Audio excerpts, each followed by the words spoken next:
આજ રોજ સોનગઢ રાણીઅંબા રોડ પર જિલ્લામાં રમતવીરોને પ્રોત્સાહન મળે તેવા હેતુથી ગુજરાત સરકાર દ્વારા ગ્રાન્ટ ફાળવતા સોનગઢ તાલુકાનું ઇન્ડોર મલ્ટીપર્પઝ હોલનું ખાતમુહૂર્ત અને ભૂમિપૂજન 172 નિઝરના ધારાસભ્ય હસ્તે અન્ય અગ્રણીઓની હાજરીમાં કરવામાં આવ્યું।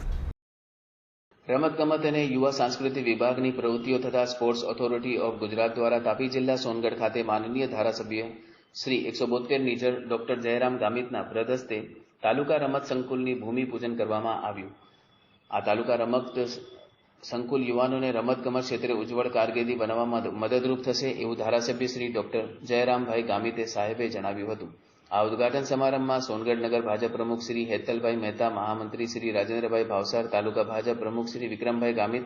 મહામંત્રી શ્રી વિજયભાઈ વસાવા, શ્રી શાંતિલાલ ગામિત, તાલુકા પંચાયત ઉપપ્રમુખ શ્રી મિનેશભાઈ વસાવા, આદિજાતિ મહામંત્રી દીપકભાઈ વસાવા, વિમલભાઈ દેસાઈ, પૂર્વ નગરપાલિકા સભ્ય શ્રી અમિતભાઈ અગ્રવાલ અને સોનગઢ કોલેજના આચાર્યશ્રીઓ તથા અન્ય કાર્યકર્તા મિત્રો બહેનો ઉપસ્થિત રહ્યા હતા।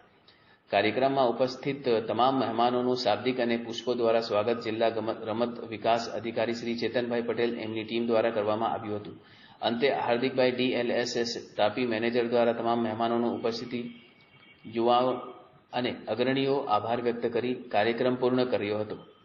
Doctor Bindeshwari Shah, Tapi. Chetan Patel, district sports development officer, Tapi. આજ રોજ જે કરોડો રૂપિયામાં સ્પોર્ટ્સ સંકુલનું જે ખાતમુહૂર્ત થયું તે અંગે માહિતી આપશો। સોનગઢ તાલુકાના તાલુકા કક્ષાના રમતગમત સંકુલનું આજે નિઝર ધારાસભ્ય શ્રી ડૉક્ટર જયરામભાઈ ગામિત સાહેબના હાથે કરવામાં આવ્યું અને આ કોમ્પ્લેક્સથી રમતગમત અધિકારી તરીકે મને એવું લાગે છે કે આ વિસ્તારની અંદર ખૂબ જ ટેલેન્ટ છુપાયેલું છે। આ ટેલેન્ટ બહાર લાવવા માટે આ રમતગમત સંકુલ બન્યા પછી એમાં જે રિઝલ્ટ હમણાં છે એના કરતાં પણ સારું આવશે અને અહીંયાના આજુબાજુના જિલ્લાના અને સોનગઢ તાલુકાના ખેલાડીઓને ખૂબ જ લાભ થવાનો છે। અહીંના મોદી સાહેબે જે ફિટ ઇન્ડિયા મુવમેન્ટ શરૂ કરી છે કે બધાએ જ ફિટ રહેવું જરૂરી છે અને એના માધ્યમથી આ એક તાલુકા કક્ષાના કોમ્પ્લેક્સનું અહીં નિર્માણ થવા જઈ રહ્યું છે। યુવાઓને તમે આ પ્રસંગે શું કહેશો? યુવાઓને ફિટ રહેવા માટે આજે એક્સરસાઇઝ અને રમતગમત ખૂબ જ જરૂરી છે અને તેના માટે આ રમતગમત સંકુલ બન્યા પછી અહીં ઇન્ડોર મલ્ટીપર્પઝ હોલ અને આઉટડોર એક્ટિવિટી ઘણી બધી થવાની છે જેના માધ્યમથી યુવાઓને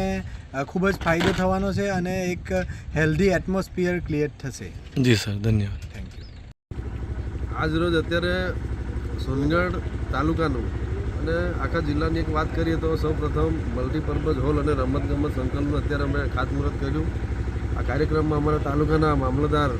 બેન શ્રી નલિનીબેન, તાપી જિલ્લા રમતગમત અધિકારી ચેતનભાઈ પટેલ, અમારા નિવૃત્ત ગુજરાત સરકારના સચિવ નરેન્દ્રભાઈ, કોલેજના પ્રિન્સિપાલ રાજેશભાઈ, અમારા સાયન્સ કોલેજના પ્રિન્સિપાલ ડૉક્ટર અંદરજી અને અમારા તાલુકા ભાજપના પ્રમુખ વિક્રમભાઈ, નગરના પ્રમુખ હેતલભાઈ, આ કાર્યક્રમમાં તમામ કાર્યકર્તાઓ ઉપસ્થિત રહ્યા અને આ જે ખાતમુહૂર્ત કરવામાં આવ્યું આ તાપી જિલ્લાનું એક પ્રથમ વખત મલ્ટીપર્પઝ હોલ અને રમતગમત સંકુલ બનવા જઈ રહ્યું છે। નરેન્દ્રભાઈ મોદી જ્યારે ગુજરાતમાં મોદી સાહેબ CM હતા ત્યારથી જ એમણે ખેલ મહાકુંભનો કાર્યક્રમ શરૂ કર્યો અને એ કાર્યક્રમ શરૂ કર્યા પછી ગુજરાતના તમામ આદિવાસી વિસ્તારોમાં પણ રમતગમત ક્ષેત્રે જે વિદ્યાર્થીઓ હતા, જે ખેલાડીઓ હતા એમને પણ પ્રોત્સાહન મળ્યું અને આજે આ વાત કરીએ તો અમારા તાપી જિલ્લામાંથી પણ રાષ્ટ્રીય કક્ષા સુધી દરેક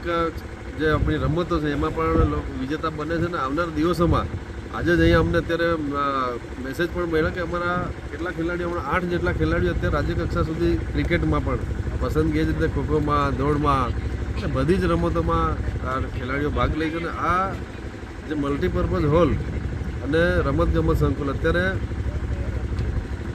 7.5 કરોડથી લઈને 8 કરોડ સુધી પહેલા તબક્કામાં મંજૂર કરવામાં છે અને બાકીની જે રકમ છે એ પણ આવનાર દિવસોમાં સરકાર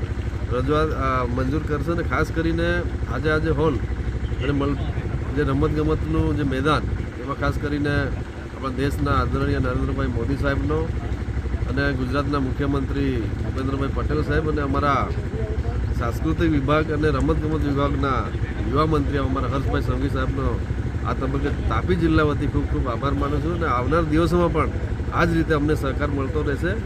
અને અમારા આદિવાસી વિસ્તારમાં જે વિદ્યાર્થીઓ અને જે અમારા ખેલાડીઓ છે એમને આવી સુવિધાનો લાભ મળશે એવી અપેક્ષા રાખું. જી સર, ધન્યવાદ.